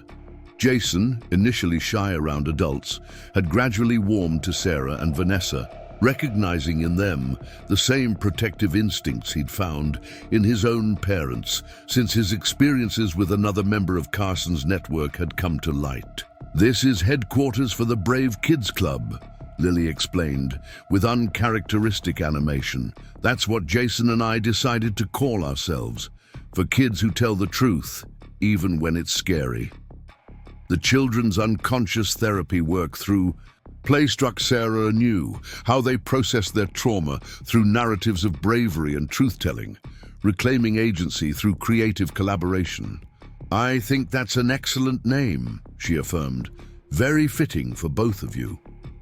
Later that evening, after Jason had been picked up by his parents and Lily had gone to bed, Sarah and Vanessa sat in what had become their nightly routine: tea at the kitchen table, reviewing the day's developments and planning for the challenges ahead.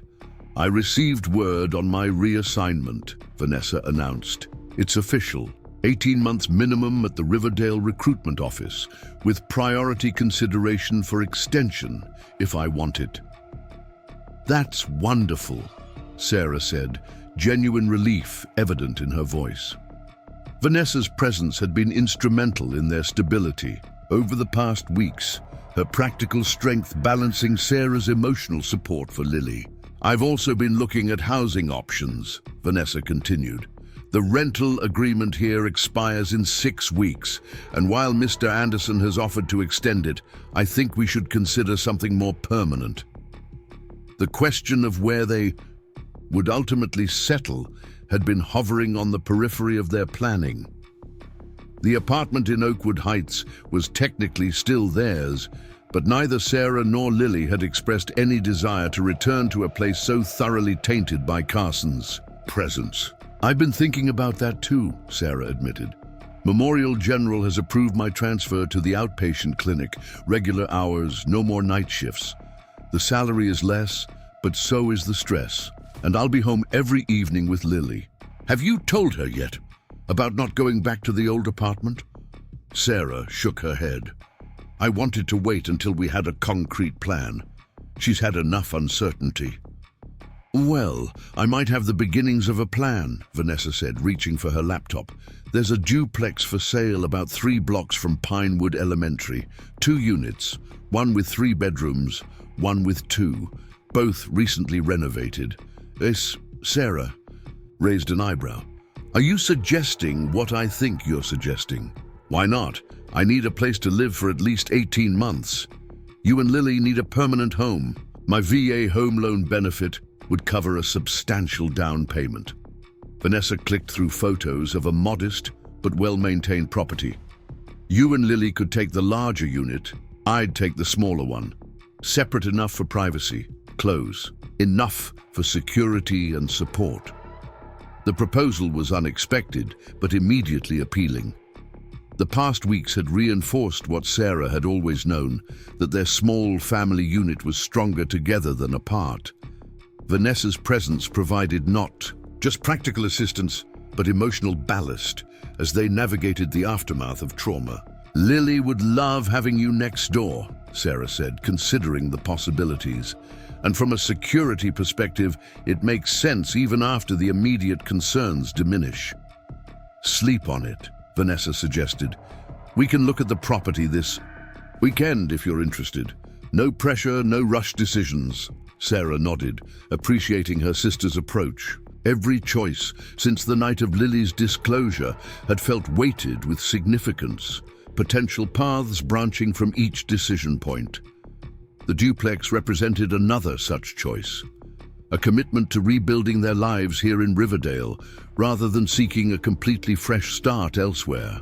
"I have Lily's therapy session with Dr. Wilson tomorrow," Sarah said, shifting topics. "I'll need to tell him about the plea offer, get his guidance on how to explain it to Lily if Carson accepts.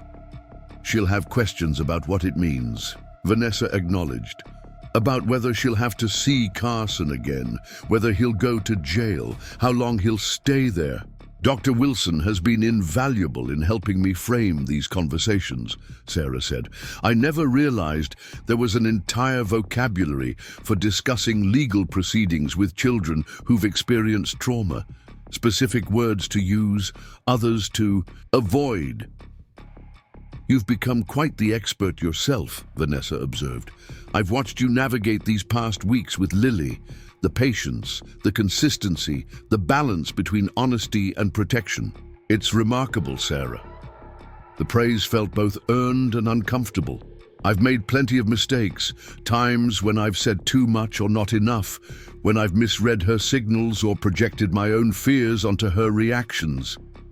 That's called being human," Vanessa said firmly, and Lily doesn't need perfection. She needs exactly what you're giving her: authentic presence, unwavering love, and the space to heal at her own pace.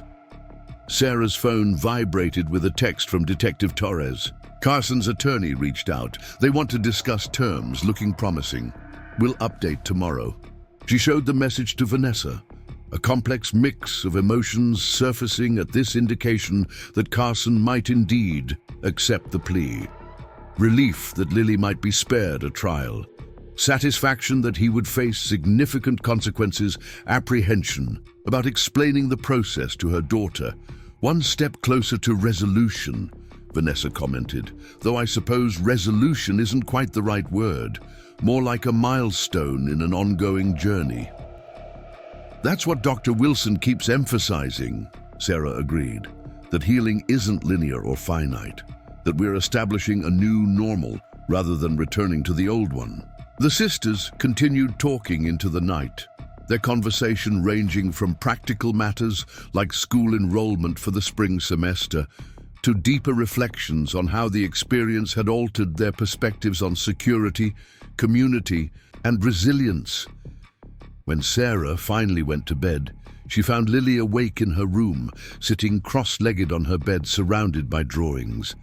Unlike the dark, haunting images from the garage, these newer creations featured bright colors and hopeful themes. The Brave Kids Club fort, Detective Torres with a superhero cape, Dr. Wilson's bow tie collection, and a family portrait showing Sarah, Lily, and Vanessa standing together under a smiling sun.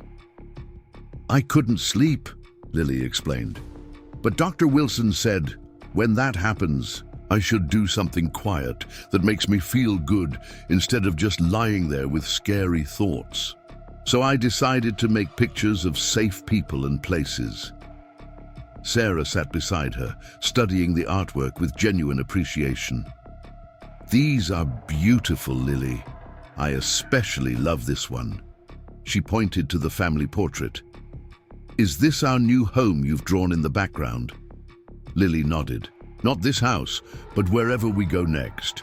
Dr. Wilson says home isn't really a place, it's the people who make you feel safe and loved. She sorted through her drawings, selecting one Sarah hadn't noticed initially. I made this one for Jason. It's our club headquarters, but bigger, with room for other kids who might need a safe place. The simple illustration conveyed a profound concept, Lily's emerging desire to transform her experience into support for others, to create from her trauma something that might help fellow survivors. It was a development Dr. Wilson had suggested might emerge as she progressed in her healing journey, though he'd cautioned it shouldn't be rushed or imposed. That's a wonderful gift, Sarah said. I'm sure Jason will treasure it. Mom, Lily's voice shifted, becoming more hesitant. Is Mr. Carson still waiting for his trial? The question caught Sarah off guard, though she recognized it as an opportunity to begin the conversation about the potential plea agreement. Actually, there's been a development today. Mr. Feldman, the prosecutor from the district attorney's office, came to talk with me about something called a plea deal. What's that? Lily asked, setting aside her drawings to focus on Sarah's explanation. It's when someone who's been charged with crimes agrees to admit what they did wrong instead of having a trial. In exchange, they receive a specific punishment that's been agreed upon in advance. Sarah chose her words carefully, following Dr. Wilson's guidance about age-appropriate legal explanations. Does that mean I wouldn't have to talk in court in front of Mr. Carson? The question revealed that despite their efforts to shield Lily from the details of potential court proceedings, she had absorbed enough to understand and fear that possibility. Yes, that's exactly what it means, Sarah confirmed. If Mr. Carson accepts the plea deal, you would write a letter to the judge explaining how his actions affected you, but you wouldn't have to speak in court or see him in person. Relief washed visibly across Lily's features. I was really scared about that part, even though Detective Torres said I could be brave enough if I needed to be. You absolutely could be, Sarah affirmed. You've shown incredible bravery throughout this entire experience. But part of my job as your mom is to protect you from things you don't need to face if there are alternatives. Lily digested this, then asked the question Sarah had anticipated. What happens to Mr. Carson if he says yes to the deal? He would go to prison for a very long time. 25 years, which means you would be all grown up, 34 years old, before he could potentially be released. The abstract span of time seemed to reassure Lily. That's older than you are now, she observed, and he wouldn't be allowed to hurt any more kids during that time. No, he wouldn't.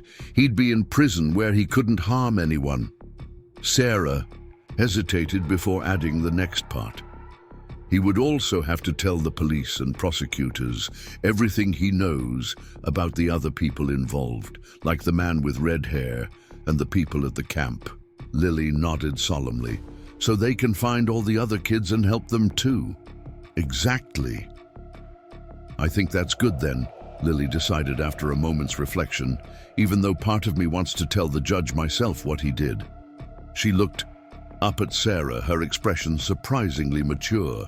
But if it helps the other kids more for him to tell about his friends, that's more important than me getting to say my part out loud. Sarah marveled at her daughter's intuitive grasp of the complex ethical balance at the heart of the plea agreement, the trade-off between personal catharsis and broader protective impact. Your perspective is very wise, Lily, she said, and you'll still get to express yourself through your letter to the judge. Your voice will still be heard, just in a different way. Can I draw pictures to go with my letter? Lily asked. Sometimes I can show things in drawings better than with words. I think that's a wonderful idea.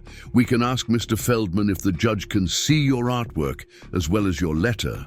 Lily gathered her drawings into a neat stack, apparently satisfied with their conversation and ready to try sleeping again. As Sarah helped her arrange her pillows and blankets, Lily asked one final question. Mom, do you think the other kids have moms like you who believe them and help them? The question pierced Sarah's heart. I hope so, sweetheart. Every child deserves that. And for any who don't, there are people like Detective Torres and Dr. Wilson who are working very hard to make sure they're safe and cared for. Good, Lily murmured, her eyelids growing heavy. No one should have to be brave all alone. After Lily had fallen asleep, Sarah returned to the kitchen to find Vanessa still awake, working on her laptop. Lily was up, she explained. We talked about the plea deal. How did she take it? Vanessa asked, closing her computer to give Sarah her full attention. Better than I expected. She seemed relieved about not having to testify in court, and her primary concern was whether it would help identify and protect the other children involved. Sarah shook her head slightly in wonder. Sometimes I forget she's only 9. The way she processes these complex situations. Trauma can accelerate certain kinds of emotional development, Vanessa observed. Dr. Wilson mentioned that in our last family session. The challenge is ensuring she still gets to be a child in all the ways that matter. Like building forts and creating a secret club with specialized headquarters. Exactly like that, Vanessa smiled. Speaking of which, I've been thinking about the backyard at that duplex I mentioned. It has this perfect old maple tree that's practically begging for a proper treehouse, not just a fort of branches, but something permanent with a ladder and windows. The conversation shifted to lighter topics, potential home improvements, plans for the upcoming holidays, a science museum exhibit Lily had expressed interest in visiting. These ordinary discussions felt like victories in themselves, evidence that life was gradually re-establishing its rhythm, despite the extraordinary circumstances that had disrupted it. The following morning brought news from Detective Torres. Carson had preliminarily accepted the plea agreement, with final details to be worked out between the attorneys in the coming days. The district attorney's office would issue a press release, once the agreement was formalized, acknowledging the resolution of the case while maintaining privacy protections for the minor victims involved. Sarah shared the update with Lily during breakfast, observing her daughter's response carefully. "How do you feel about that?" she asked when Lily had absorbed the information. Lily considered the question with characteristic thoughtfulness. "Relieved, I think, and a little sad." "Sad about what, sweetheart?" "That he chose to do bad things when he could have been a good person instead," Lily explained. "Dr. Wilson says sometimes we feel sad about the people who hurt us because we wish they had made different choices."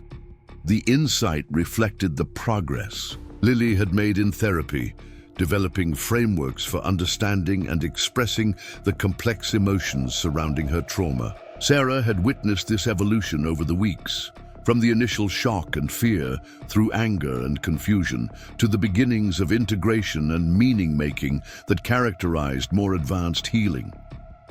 "That's a very mature perspective," Sarah acknowledged. "I feel sad about that too."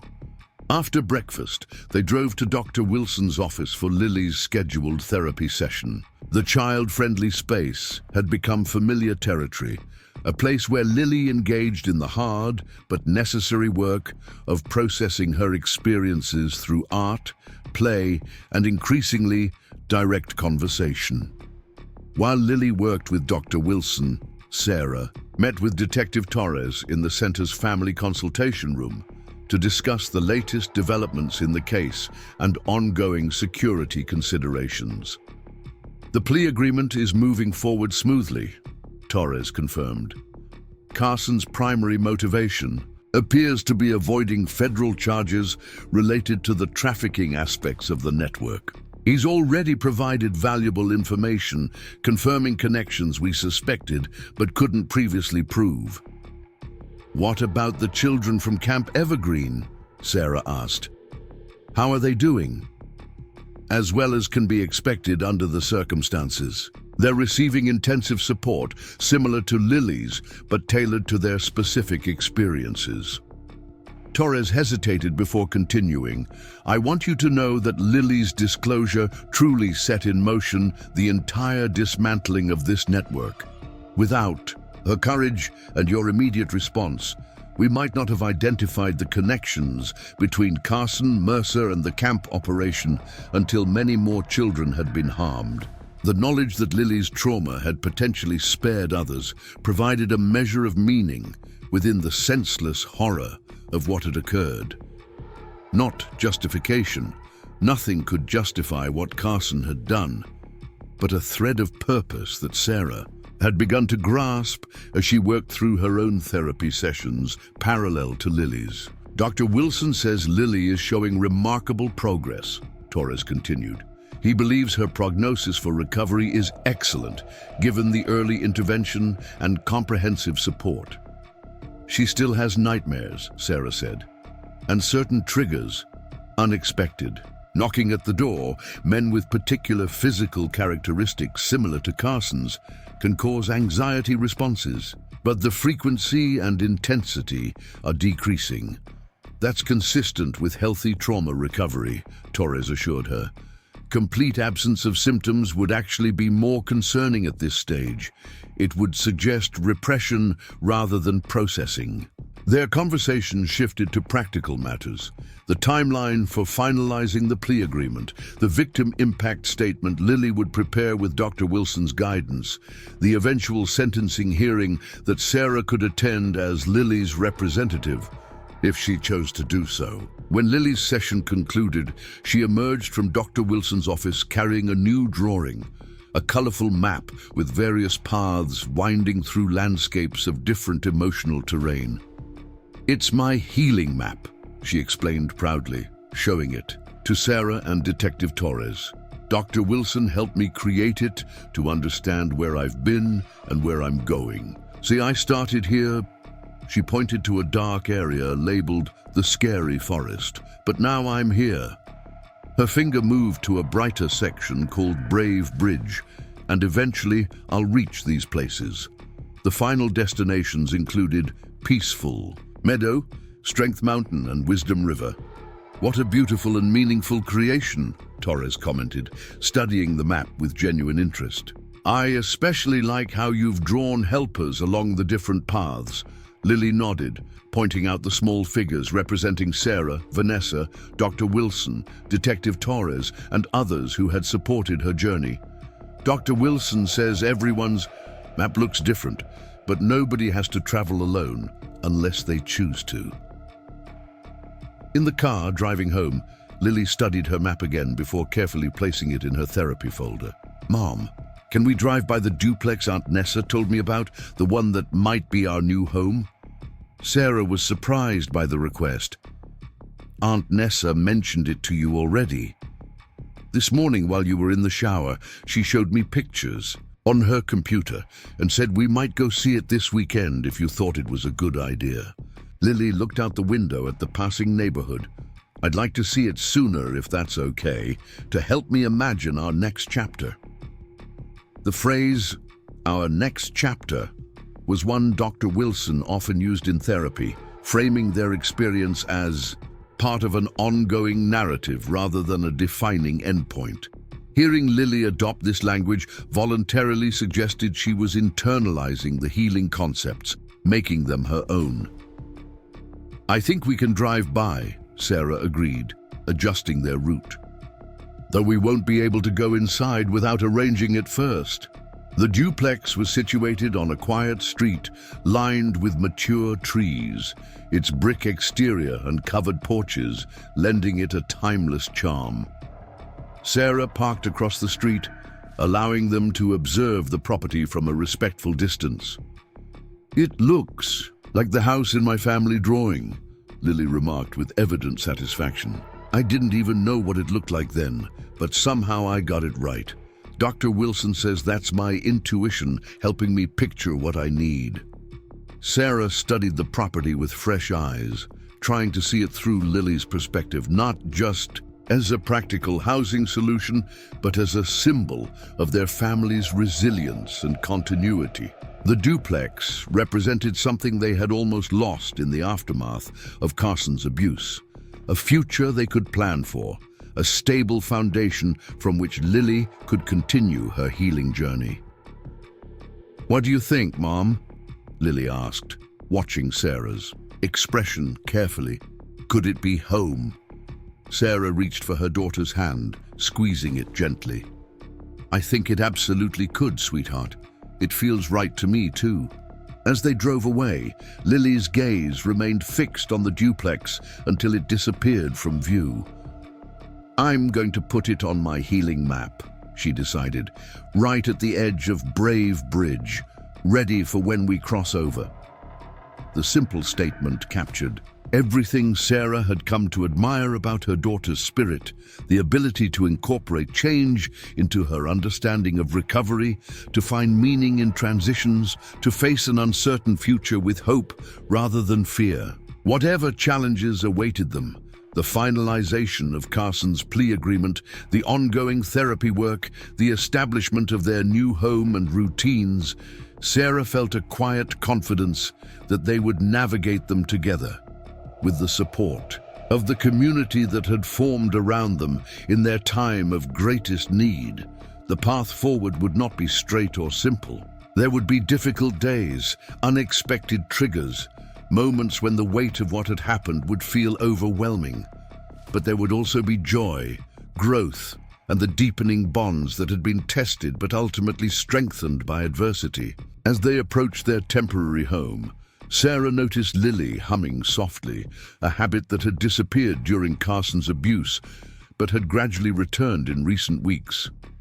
The simple melody, an improvisation rather than a recognized tune, filled the car with a gentle reminder of childhood's natural resilience. In that moment, Sarah allowed herself to fully believe what Dr. Wilson, Detective Torres, and others had been telling her from the beginning, that with proper support and time, children can heal from even the most profound trauma. not without. Scars, perhaps, but with the capacity for happiness, trust, and fulfilling lives nonetheless.